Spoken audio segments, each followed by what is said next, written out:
Assalamualaikum warahmatullahi wabarakatuh. Halo, sahabat bijak dan cerdas. Apa kabar? Luar biasa, fantastis, antusias? Yes. Saya Asem Mahmudin. Kita jumpa di acara Kiat Pengembangan Diri. Pada episode ini, kami kembali menyajikan etika.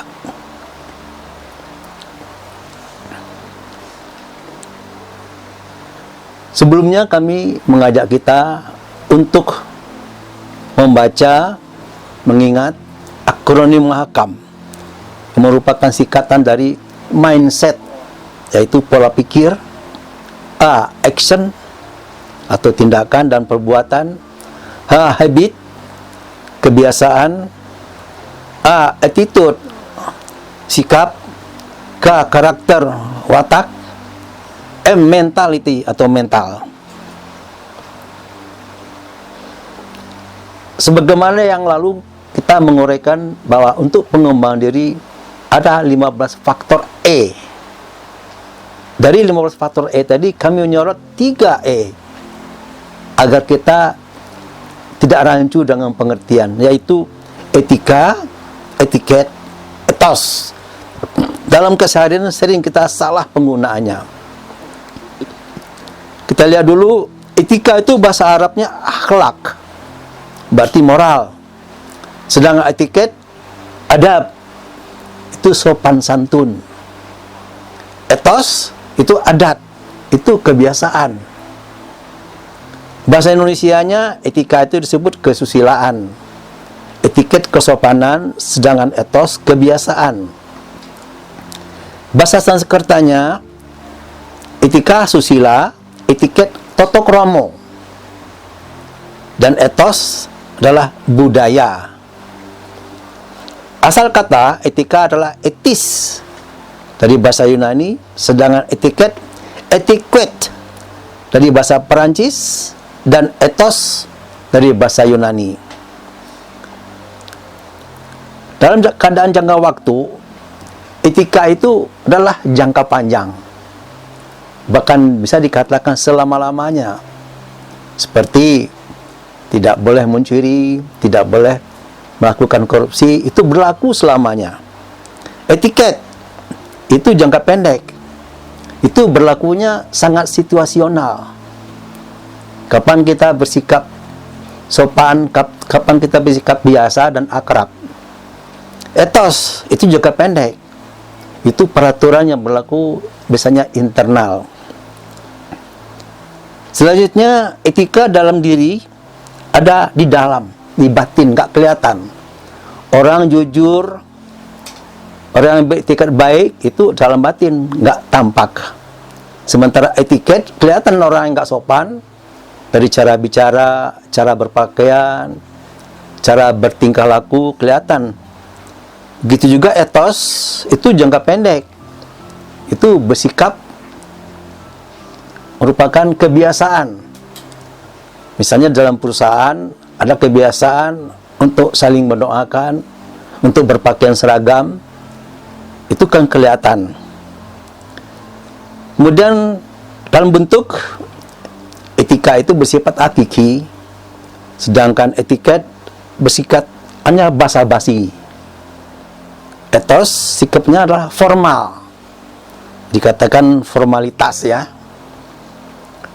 Dalam wujud, etika itu sudah kami jelaskan tadi, sifatnya batin, etiket lahir, etos lahir kelihatan. Sifat etika itu mutlak, di mana saja, kapan saja kita harus menggunakan etika. Sedang etiket relatif. Ada masanya etiket itu tidak diperlukan. Begitu juga etos, itu juga relatif. Sementara itu dari segi wawasan, etika itu universal, di seluruh dunia adalah sama. Etiket situasional, etiket kebiasaan Sunda, kebiasaan Jawa berbeda, lihat situasinya.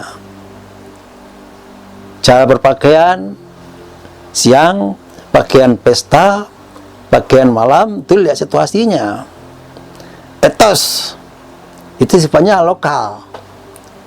Tempatnya di mana? Kalau acara pesta, kita berpakaian resmi. Kalau acara yang tidak resmi, kita berpakaian ala seperti biasa saja. Kami memberi contoh kepada sahabat bijak dan cerdas, kepada perusahaan kuliner, supaya bisa membedakan antara 3 kata-kata etika, etiket, dan etos. Pada perusahaan kuliner yang dikatakan beretika, yaitu melakukan penjualan makanan yang halal, kemudian tanpa menggunakan pengawet dan pewarna, dan tidak menjual makanan yang kadaluarsa.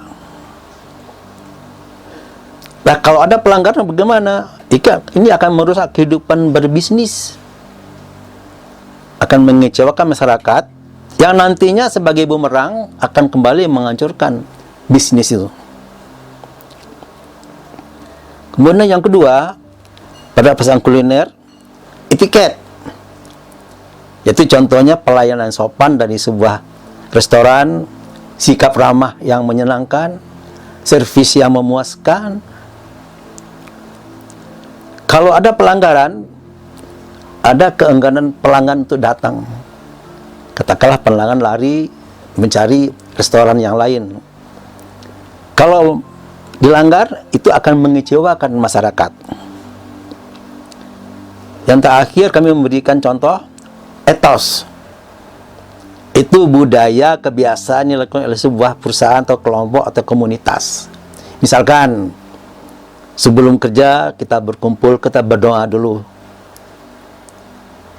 dan kemudian kita bersikap santun dan sopan kepada atasan. Kemudian juga bisa perusahaan memberikan hadiah sebagai apresiasi kepada karyawan terbaik. Kalau dilanggar, itu biasanya akan merusak kekompakan kerja, tapi tidak mengecewakan masyarakat. Masyarakat nggak ada hubungan dengan masyarakat. Nah, jadi sahabat bijak dan cerdas bisa membedakan etika, etos, dan etiket. Kami kembali kepada pengertian etika. 1, dikatakan nilai bagi seseorang atau kelompok atau organisasi. Kemudian dikatakan juga norma yang disepakati bersama, mana yang harus dikerjakan, mana yang dilarang. Itu biasa disebut juga code of conduct. Kemudian dikatakan lagi ilmu tentang kebaikan, yang baik dan yang buruk, itulah etika. Mengenal pengertian etika. Kata etika berasal dari bahasa Yunani, yaitu etikos, yang mempunyai arti akhlak, watak, perasaan, sikap, dan cara berpikir. Kalau dalam bentuk jamak dikatakan moral. Mengapa etika kita perlukan? Untuk mempengaruhi perilaku dan tindakan dalam melaksanakan tugas sehari-hari. Agar karyawan memiliki sifat jujur, loyal, adil, patuh pada setiap peraturan yang berlaku. Agar pebisnis tidak melakukan perbuatan yang merugikan masyarakat dan pemerintah. Dan setiap orang tidak melakukan perbuatan yang tercela. Fungsi etika. 1, membina kehidupan yang lebih baik. Dalam bidang apapun juga. Apakah itu dalam berpolitik, bernegara, berbisnis, berumah tangga, berkeluarga, dan sebagainya. 2, membangun sistem norma dan moral dalam komunitas tertentu, bisa ditegakkan moral yang terbaik. Berbagai etika. Pertama, etika bisnis ini mengatur bagaimana para pengusaha melaksanakan bisnisnya secara beretika dan bermoral. Etika politik ini ditujukan kepada para politisi agar mereka dalam kegiatannya menggunakan kebijakan yang bermoral dan beretika. Kemudian etika pemerintah ditujukan pada pejabat agar pejabat memiliki moral dan akhlak yang baik. Etika kedokteran, dalam kedokteran ada kode etik yang mengatur cara mereka melaksanakan tugas sehari-hari. Etika pers ini ditujukan kepada para jurnalis. Nah, apa tujuan kita bertiga dalam kehidupan?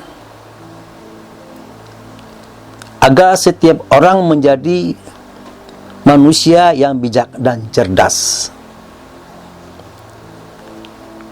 Nah, saya mengharapkan kita bisa melaksanakan hal ini dalam sehari-hari.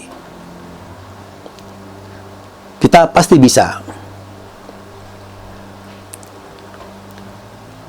Kembali kita akan gunakan rumus mahkam. 1. Tanamkanlah mindset pola pikir yang beretika.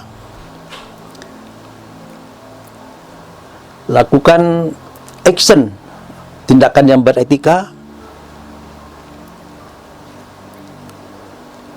Miliki habit, kebiasaan yang beretika.